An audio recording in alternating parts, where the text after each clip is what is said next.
నమస్కారం. ఆంధ్రప్రభకు స్వాగతం. నేను తేజస్వి. ముస్లిం రైతుకు ఎద్దును బహుమతిగా ఇచ్చారు చిలుకూరు బాలాజీ అర్చకులు. కష్టాలతో కాలం వెల్లదీస్తున్న ఈ నిరుపేద కుటుంబానికి సాయం చేశారు ఆలయ పూజారి. కొన్నేళ్లుగా ఆపదలో ఉన్న రైతులను ఆదుకునే సంప్రదాయాన్ని కొనసాగిస్తున్నారు. కరెంట్ షాక్తో ఎద్దును కోల్పోయిన చిలుకూరు గ్రామానికి చెందిన రైతు మొహమ్మద్ గౌస్కు ఎద్దును బహుమతిగా ఇచ్చారు. మానవత్వం, మతం, కులం చూడదు. తోటి మానవులకు సహాయం చేయడమే పరమాత్ముని సేవ అని పూజారి శిష్యులు చెబుతున్నారు. కొన్నేళ్ల క్రితం అంజియా అనే రైతుకు ఎద్దులను బహుమతిగా ఇచ్చారు. రంగారెడ్డి జిల్లా మొయినాబాద్లోని పెద్ద మంగళారంకు చెందిన అతను కరెంట్ షాక్తో 2 గేదెలను కోల్పోయాడు.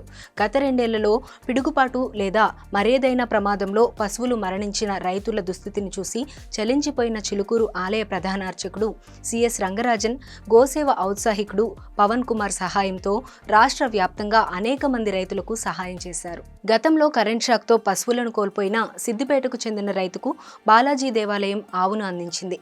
పక్క గ్రామాలకు చెందిన కొందరు రైతులు కూడా ఎద్దులను అందజేశారు.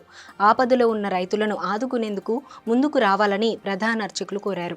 రైతులు ఆవు, ఎద్దు లేదా గేదెలను కుటుంబ సభ్యులుగా పరిగణిస్తారని, పశువులు చనిపోవడంతో రైతు కుటుంబాలు ఆర్థిక ఇబ్బందులు ఎదుర్కొంటున్నారని రంగరాజన్ అన్నారు.